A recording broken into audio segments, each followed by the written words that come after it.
gracias Valeria por la presentación. Agradezco la oportunidad para poder compartir con ustedes un método de análisis que en mi caso particular me ha resultado muy beneficioso. Doy fe de los beneficios de este método. La ventaja del análisis 4Q es de que es un método que puede ser utilizado no solamente en las ventas, también puede ser utilizado en temas de producción, en temas de mantenimiento, en temas de gestión administrativa, etcétera, en la vida diaria también, ¿no? ¿Por qué no? Entonces, esto es lo bonito de esta temática, ¿no? Entonces, vamos a empezar la capacitación y al final de ella pasaremos las preguntas del caso, ¿sí?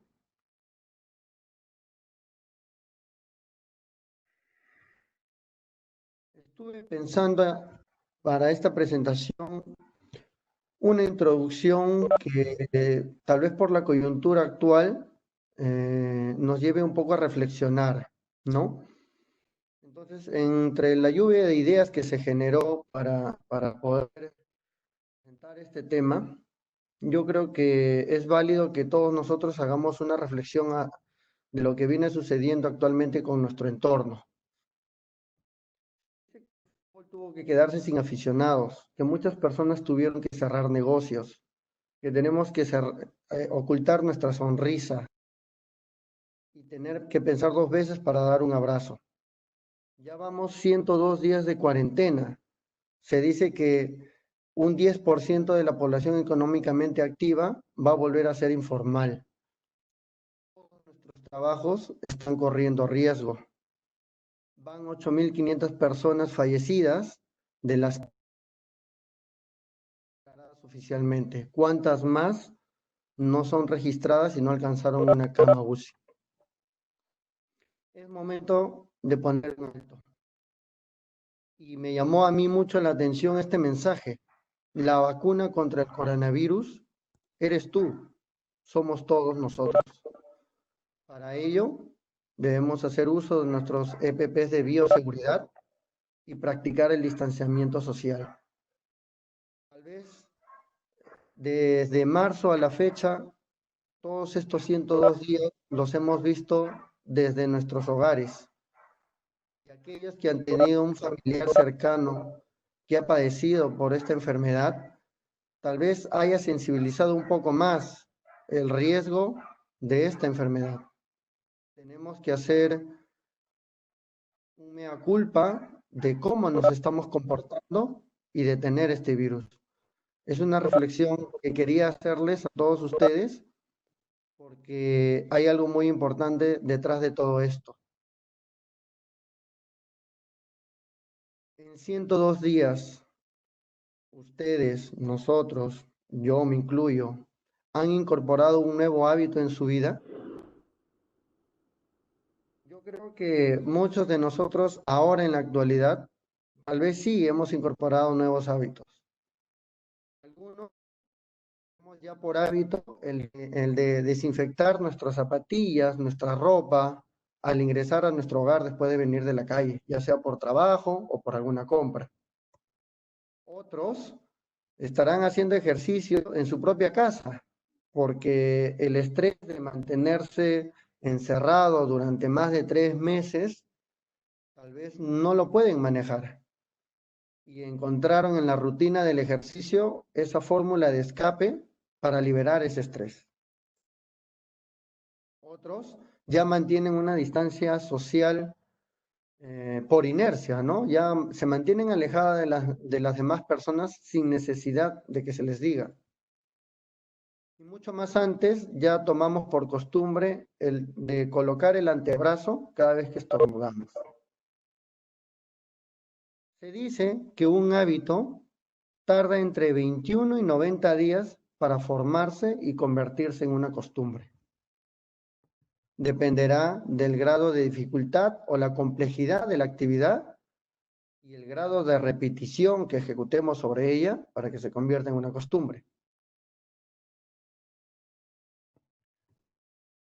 A todo esto, ¿alguno de nosotros practica algún hábito para resolver problemas? Dejo esa pregunta abierta entre todos nosotros para detenernos un momento y analizarla. Porque el análisis 4Q lo que busca es darnos una herramienta, un camino o una guía de cómo analizar un problema.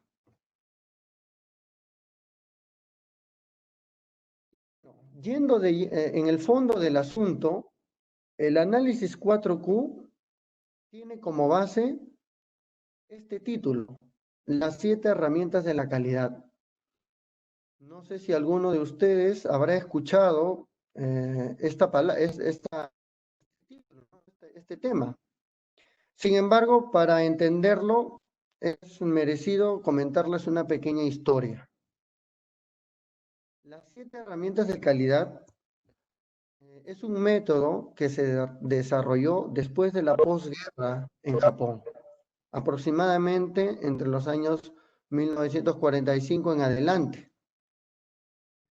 Se dice que los japoneses, devastados por las bombas de Hiroshima y Nagasaki, tenían el país totalmente devastado, su economía totalmente obsoleta y quebrada, ¿correcto? Y se dieron cuenta de que la única manera de volver a poner a su economía en pie era el de erradicar la imagen y la reputación que ellos tenían de producir productos baratos y de mala calidad. Entonces, me gustaría que nos imaginemos en esos años y nos quede en la cabeza de que Japón en esos años era considerado un productor de productos baratos y de mala calidad, ¿no? Lo que actualmente nosotros tenemos concebido como China, ¿no? Si nosotros decimos, ok, ese producto es chino, seguramente es barato o es de mala calidad. Ok, esa reputación es la que tenía Japón en esos años. Entonces, cuando ellos querían volver a resurgir, a poner a andar nuevamente, a reconstruir su país, se dieron cuenta que tenían que acabar con esa reputación. Entonces, solicitaron ayuda a los Estados Unidos para empezar a mejorar su economía. Estados Unidos envió a 2 personas. Envió a Edward Deming y a Joseph Durand. Estas personas eran 2 científicos.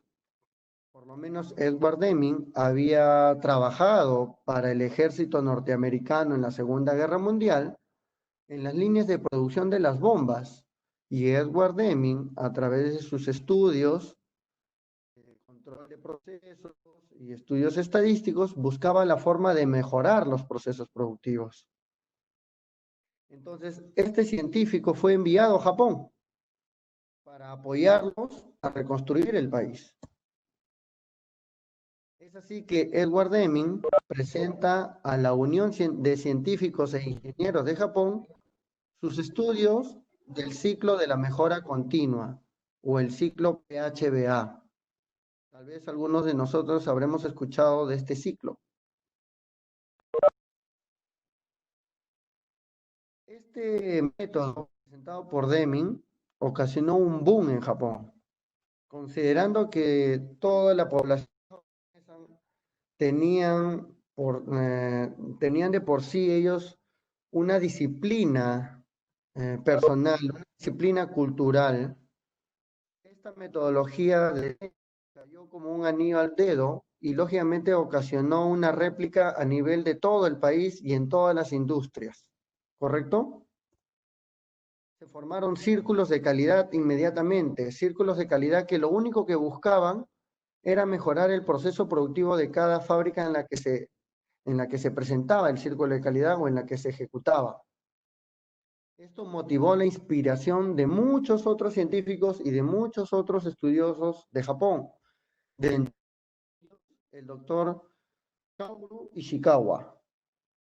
Este doctor difunde en los círculos de calidad, difunde su teoría, ¿no? La teoría de este científico era el de las 7 herramientas básicas para la calidad. Y lo expuso a través de su libro de control de la calidad o guía para el control de la calidad. Entonces, más o menos, con esta pequeña historia, ya tenemos una idea de dónde nacen las herramientas de calidad. Estamos hablando de los años 60, que se aplicó en Japón, que no fue iniciativa de los japoneses, sino que fue una transferencia tecnológica de unos estadounidenses a Japón, pero Japón lo supo implementar adecuadamente para sacar adelante su país y es más, liderar el mercado, ¿correcto? Ishikawa fue más allá, porque él se dio cuenta de que la calidad no es todo aquello que nos da satisfacción, sino que es el hecho de satisfacer también las necesidades de cada cliente. Implica que ejecutemos procesos más óptimos, implica que disminuyamos errores, implica que eliminemos las desviaciones a las especificaciones de nuestro cliente, ¿correcto? Entonces, él le dio un sentido más amplio a las herramientas de la calidad. Estas herramientas se basan en estos 7 métodos que en alguna vez habremos escuchado. El diagrama causa-efecto, las hojas de verificación, los gráficos de control, los histogramas, el Pareto, los diagramas de dispersión y la estratificación. Para efectos del análisis 4Q, el análisis 4Q solamente va a hacer uso de cuatro herramientas, no de las 7. Y estas 4 herramientas se van a basar en otro principio. Como ya lo habíamos mencionado, las herramientas de calidad nacen en los círculos de calidad y esto a su vez nacen de las teorías de Deming, quien había postulado su principio, el ciclo de Deming. ¿En qué consiste el ciclo de Deming? Consiste en pasos. El primero de ellos es planificar. El segundo de ellos es hacer.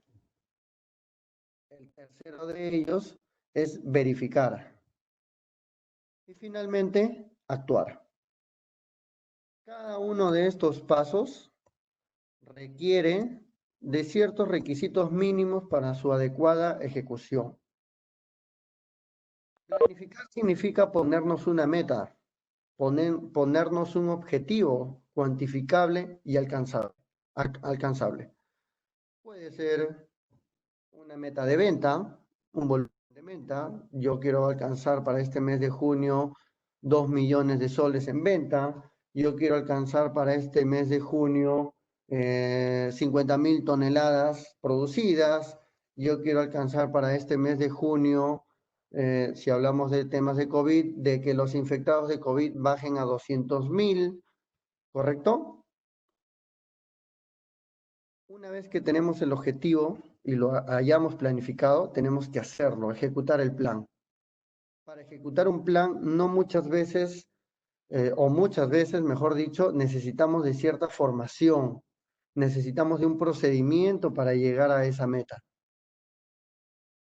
Y cuando la ejecutemos, viene un paso muy importante, que es el de verificar, el de comprobar si es que lo que hicimos, lo hicimos bien o lo hicimos mal. Entonces, el tercer paso del ciclo de Deming es el de verificar, comparar nuestros datos y analizar la causa del por qué obtuvimos esos datos. Porque finalmente ese ejercicio de análisis nos va a llevar a una conclusión y sobre esa conclusión vamos a tomar una acción, ya sea correctiva o ya sea una acción de mantener el resultado que hemos obtenido si es que estamos satisfechos con lo que habíamos dicho y hecho, ¿no? Entonces, estos 4 pasos son cíclicos y van a ir dando vueltas, vueltas, vueltas y vueltas una y otra vez hasta que alcancemos el objetivo. Una vez que alcancemos el objetivo, tendremos que volver a plantear ese objetivo tal vez con una meta más alta para poder mejorar. Es allí en donde nosotros podemos decir que se está dando una mejora continua, ¿correcto?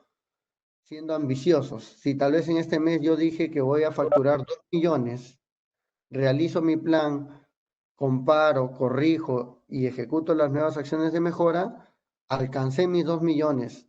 Para el siguiente mes, ¿voy a querer los mismos 2 millones o voy a querer un poco más? Lo más seguro es que vaya mejorando mis metas para yo ir siendo cada vez mejor, ¿no? Entonces, teniendo nosotros claro el tema de las herramientas y el ciclo de Deming, es que nace el análisis 4Q.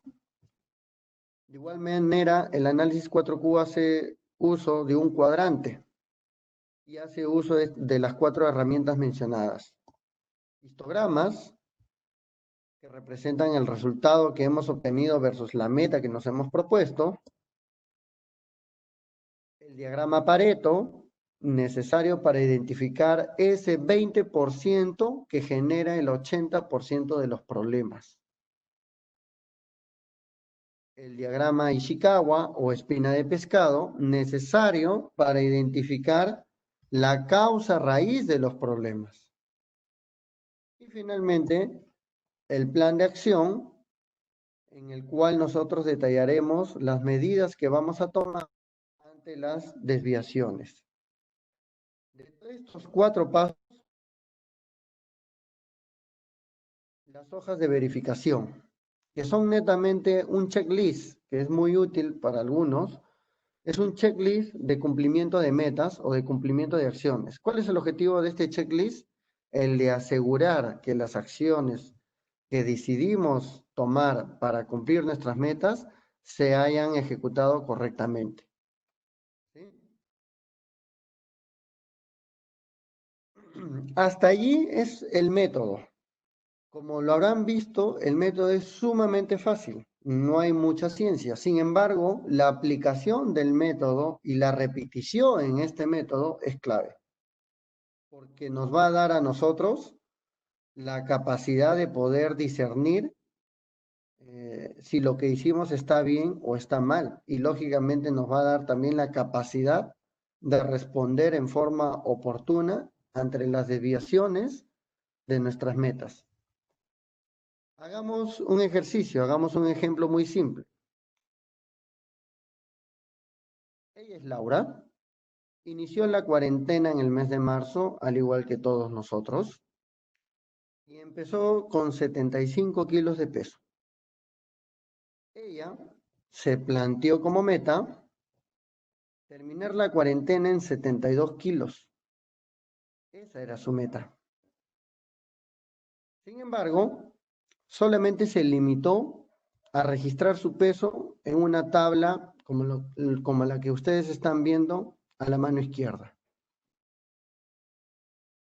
Y cuando llegó la tercera o cuarta semana de junio, a ver el resultado en el espejo, pues creo que no obtuvo lo que ella deseaba.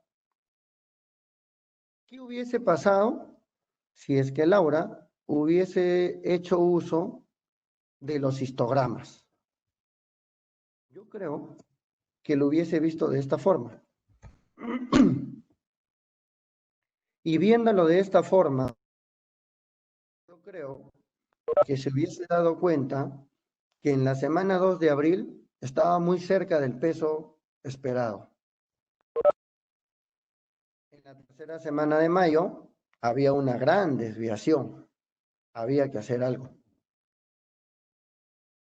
Y en la segunda semana de junio estaba un poquito desviada. Como tal vez no lo pudo visualizar en un gráfico, decidió mantenerse allí y se quedó allí. Entonces, una tabla de datos nos puede dar información, pero no nos visualiza el efecto o las desviaciones a nuestros planes. En cambio, si usamos un histograma, podemos reflejar y representar visualmente las desviaciones que podemos tener respecto a nuestros planes.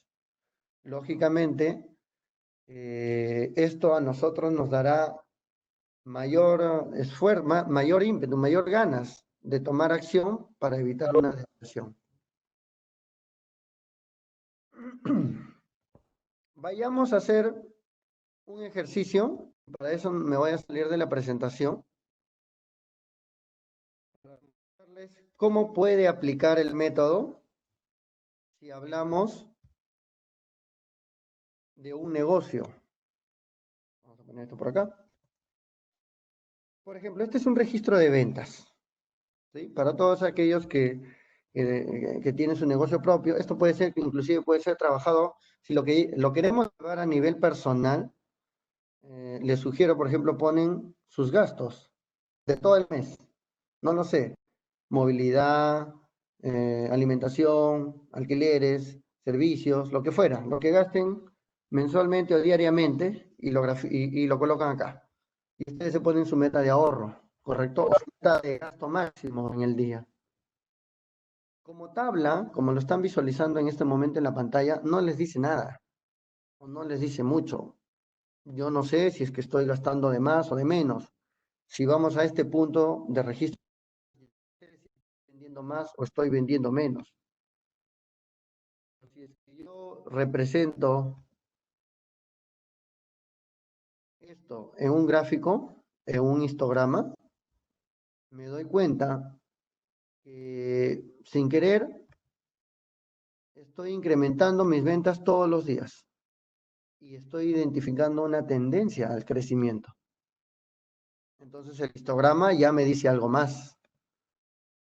Si esto de acá lo agrupo por el tipo de cliente, voy a obtener una tabla parecida a esta, a la cual yo le puedo aplicar el Pareto.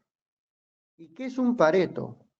Un Pareto no es más que agrupar aquel 20% que nos genera el 80% de todo el volumen. Dicho de otra forma, y para ir al ejemplo, tenemos la misma data de la tabla de acá arriba. Lo vamos a agrupar por canal, como dice el título. Para hacer el Pareto, lo que tenemos que hacer es simplemente ponerlo de mayor a menor. Vamos a ponerlo de mayor a menor.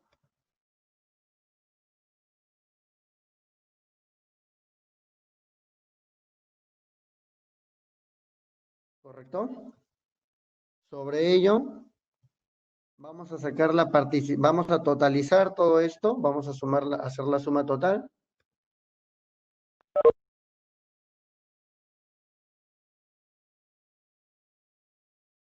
Y vamos a sacar la participación porcentual de cada uno de los datos.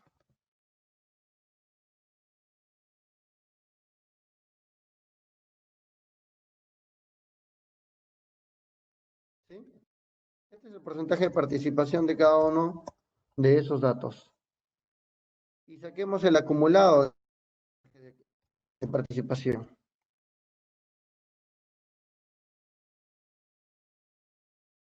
Y sumamos. Ahí está, 100%, ¿correcto? Con estas tres columnas ya podemos armar un gráfico Pareto, que es el siguiente. Insertamos simplemente un gráfico de barras. Allí. Y sobre ese gráfico de barras vamos a jalar un gráfico de línea.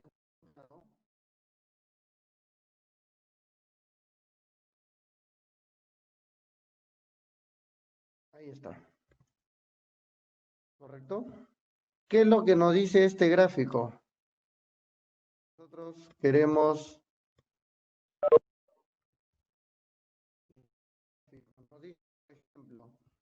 el 83% de nuestra venta está concentrado en estos 4 clientes.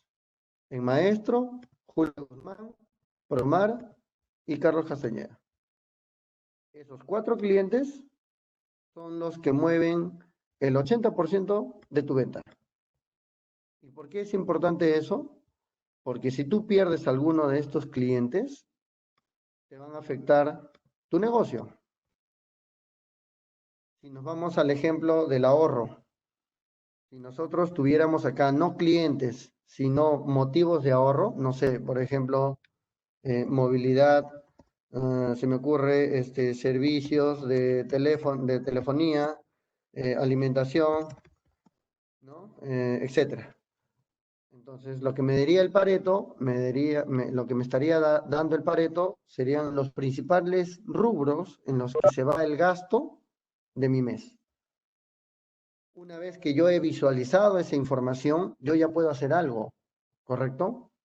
Porque se están incrementando y yo ya sé que tal vez tal o cual cliente, en este caso, volviendo al ejemplo, tal vez yo ya sé que maestro es mi principal cliente. Entonces, sabiendo eso, yo voy a tener que tomar una acción.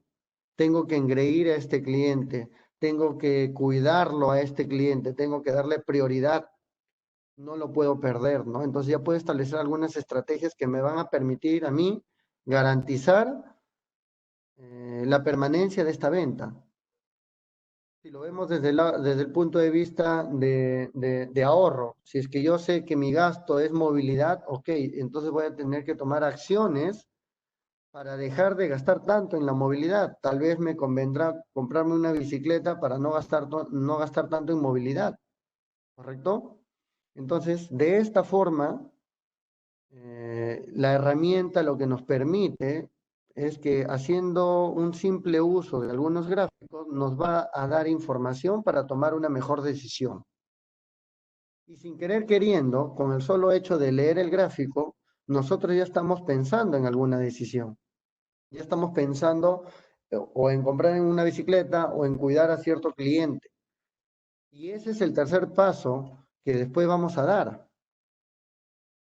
¿Correcto? Hasta allí el método del análisis 4Q entonces está haciendo uso de dos herramientas. Los histogramas y el diagrama Pareto. ¿Correcto? Aquí en la lámina, en la diapositiva, son los mismos pasos que le he mostrado en el Excel. He preferido trabajarlo en el Excel para no marearlos tanto acá. Y se trata de lo mismo, ¿no? Ordenar de mayor a menor, sacar el porcentaje relativo acumulado y graficar el diagrama Pareto, ¿no? Como también puede ser aplicado al mantenimiento, ¿no? Si nosotros ponemos una serie de fallas en la tabla y minutos o horas de paralización en la tabla, vamos a poder hacer un Pareto para saber cuál es la falla más recurrente, ¿correcto? Y sobre esa falla vamos a tener que hacer un análisis más profundo. Se realiza a través del diagrama Ishikawa. ¿Por qué es importante el análisis Ishikawa? Porque el histograma y el Pareto lo único que están haciendo es visualizar tu problema, pero no lo están solucionando. Para solucionar tu problema, tienes que utilizar esta herramienta para encontrar la causa raíz que origina el problema. Un problema puede tener varias causas raíz, pero para llegar a la causa raíz, tú tienes que hacerte por lo menos 5 preguntas o 5 veces tienes que preguntarte por qué. Vayamos al ejemplo. De acuerdo a este diagrama Pareto, la principal falla en esta tabla es la falla de molienda. Tenemos un molino y está fallando 22 horas acumuladas. Vamos a solucionar ese problema. Para ello, analizaremos la falla bajo seis conceptos. El concepto medio ambiente, el concepto máquina, el concepto mano de obra, el concepto material, método y medición. Por ejemplo, mano de obra. Ok, falló el molino porque el personal se quedó dormido. Ok. Falló la molienda porque la máquina hubo una rotura en la chumacera, se rompió un componente en la máquina. Bueno, hay falla del molino porque hay demasiado polvo en el ambiente, entonces hay polución, hay contaminación del aceite y se contamina y por eso falla. Hay una falla en el molino porque se atoró la materia prima en el molino.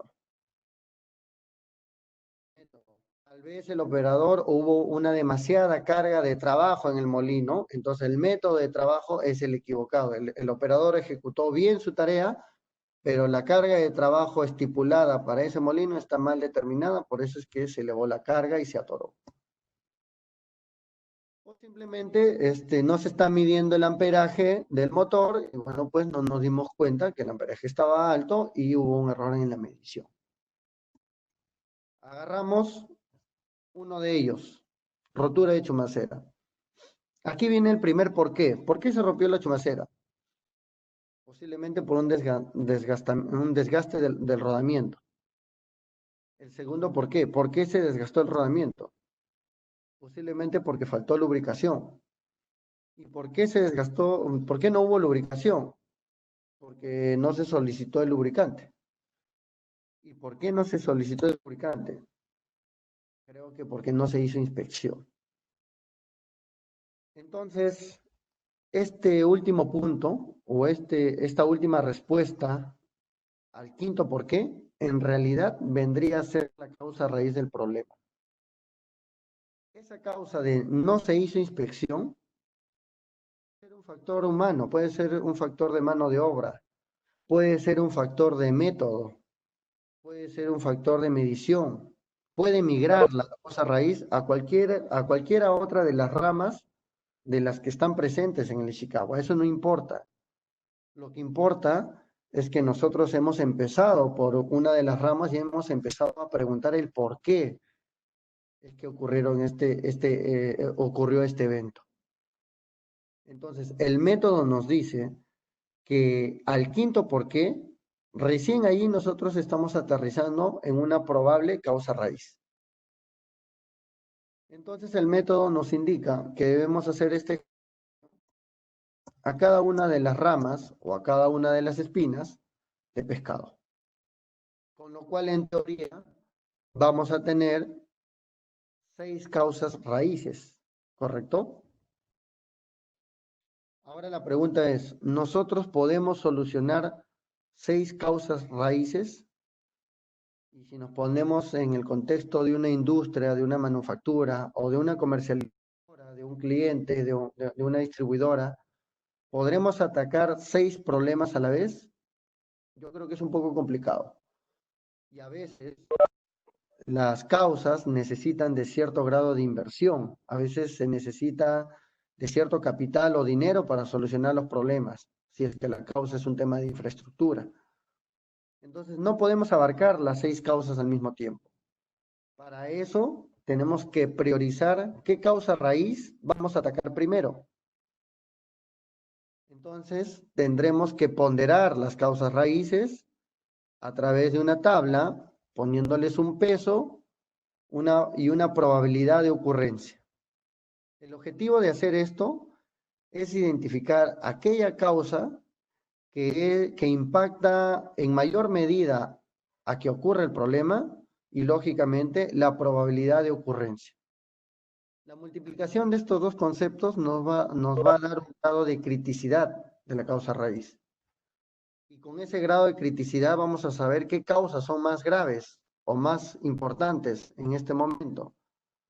Y a esas causas le vamos a aplicar un plan de acción, ¿no?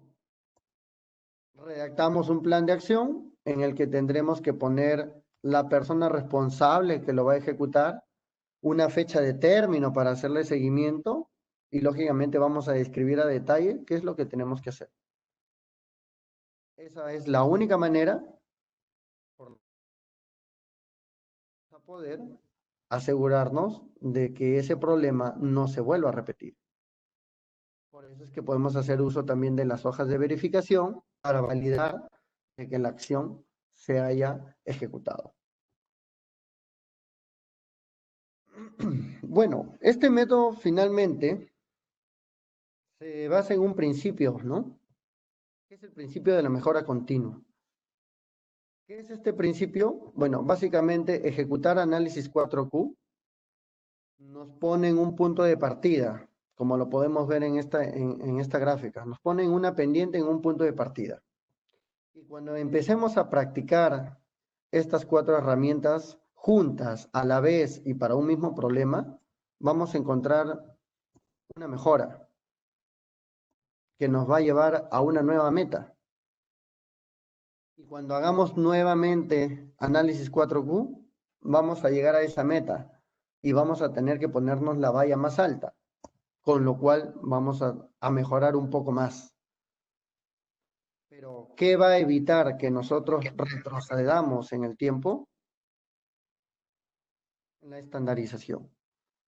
Queda en nosotros que cada vez que mejoremos, identifiquemos lo que hicimos bien y lo que hicimos mal para repetirlo y no repetirlo respectivamente.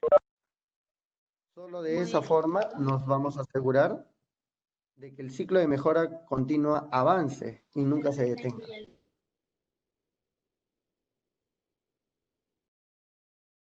¿Cuándo va a fracasar nuestro ciclo de mejora continua? Cuando existen demasiadas metas, cuando capacitamos o nos capacitamos en forma superficial y no ahondamos en los conceptos, cuando no comparamos y no hay rendición de cuentas, y sobre todo cuando no se piensa distinto.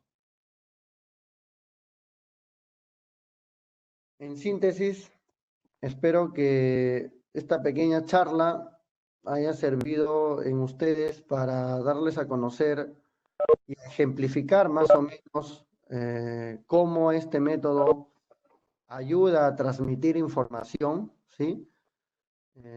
Si la información no tiene análisis y no tiene un análisis crítico, simplemente se queda en data, ¿no? Este método es muy poderoso si es que nosotros le damos sentido, si es que nosotros lo hacemos, lo practicamos una y otra vez, y sobre eso empezamos a tomar decisiones. Y en la medida que repitamos ese ejercicio, se va a convertir en un hábito, y ese hábito se convertirá en una costumbre y posteriormente en una cultura en donde nosotros nos desempeñemos. El objetivo de la mejora continua o la filosofía de la mejora continua va más allá de aplicar métodos o herramientas. El objetivo de la mejora continua es ese, es el de generar un hábito y generar una cultura de competitividad sana que lógicamente hace uso de estas herramientas para que cada uno de nosotros sea mejor.